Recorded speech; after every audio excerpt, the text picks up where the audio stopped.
All right, these are the last examples we have for chain rule. So what happens when you do chain rule with product and quotient?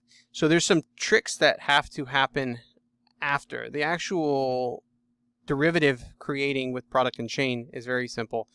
It's the part after it, which is the simplifying of that product, that derivative. All right, so we already know that if you see the x's together, that we're going to be using product rule. So if you look here, we have an x, and then we have an x in the next one. So these are the two functions. So our first function is 4x. The other one is x squared plus 5 to the fifth. And that is where our chain rule is happening. So this right here is an inside. So derivative of 4x is 4. And then derivative of the other one would be 5.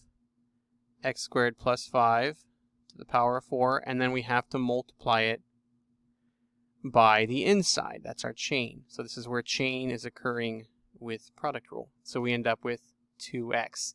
And if you want to, you can always write the inside over here and put x squared plus 5, just like we've done before. And so our I prime would be 2x.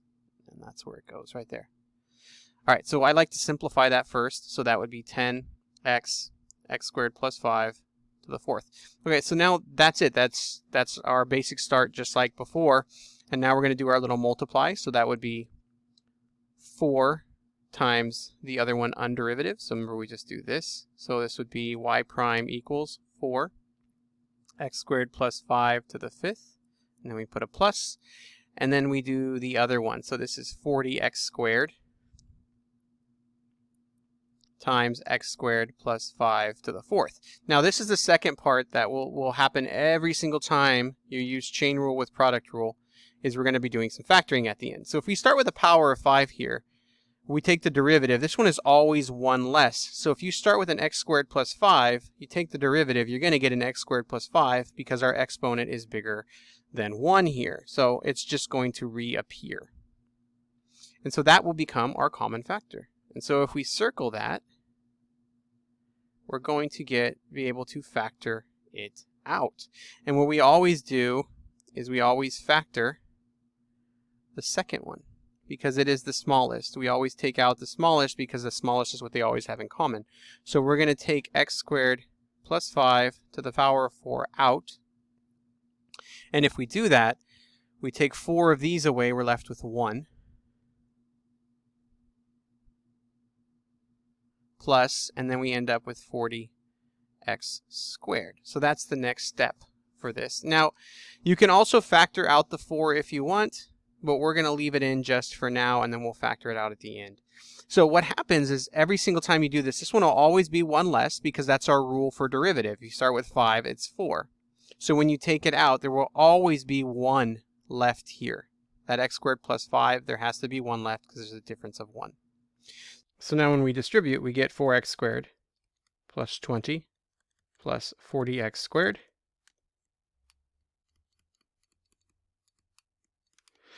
And then adding those together, we get 44x squared plus 20. And now we just have to do a final factor. Take out that 4 that they both have in common. Put it all the way in the front. And then we end up with 11x squared plus 5. And so that is our final answer. We're going to need this in fully factored form when we enter chapter 3 and we start doing applications for this. So every time you see product right here with a chain rule, where you apply chain rule to it, you're going to be factoring out that common factor. And whatever you got for your derivative, that is your common factor. So in this case, it was the x squared plus 5x to the fourth. Right there. And we factored it out, and there's our answer. Chain is the same. Remember, they're very, very similar. So when we do chain rule with quotient, same thing's going to happen. So my top here is 2x plus 3. Its derivative would be 2. My bottom, I'm going to rewrite it with what it actually is, which is a negative with a rational exponent, so 1/2, right? This is really 2x plus 3 over x minus 4. To the half. We always want to have that power form. So it's x minus 4 to the half. And so now when I apply chain rule, times 1. Remember, the inside here is x minus 4, so its derivative is 1. We got to have to multiply by that 1. I didn't make a difference here.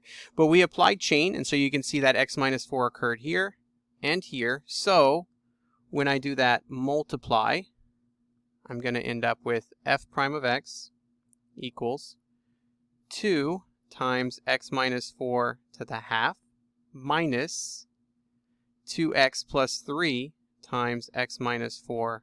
I need to move this down a bit, to the negative 1/2 all over the bottom one squared. And so if I square a radical, it just disappears. So I get this. So you can see that x minus 4 is again occurring in both the first and the second. The two things that we're subtracting, it's here and it's here. And they're a difference of 1. So I'm going to do that same thing where I'm going to take this, and I'm going to factor it out. And you always pick the smaller one. So it's always going to be the derivative of the other one that you're going to be taking. So that derivative is the one you will factor out. So it looks like this. We take the x minus 4 to the negative 1/2, put my bracket, 2, and then again, there's always going to be 1 left. The reason is we're subtracting 1. So the difference between these two exponents is 1. So if I take out a negative 1/2, I'm going to be left with 1 x minus 4 here. You can even think about it as if you're subtracting out this exponent. So subtracting a negative 1/2 would be adding a half. That would turn into a 0. Adding a 1/2 to this would be 1. But it'll always just be the x minus 4. So a quick trick that I like to do is you're going to factor out that one. So you cross this off, and you cross off the exponent, and it tells you what's left inside of the bracket. So we end up with a 2 and an x minus 4 minus 2x plus 3. So whatever you factored out disappears because you factored it out, and the exponent on the other one just disappears as well. And there you have it. Now this is all over x minus 4. So if we continue simplifying, we end up with 2x minus 8 minus 2x minus 3, which we can simplify some more. Now that thing we factored out has a negative 1/2 to it. So with negative exponents, we know we drop it to the bottom. So down here, we already have a 1. So when I bring that to the bottom, it's going to be changing from a negative to a positive. So we end up with this. I'm going to simplify the top as well.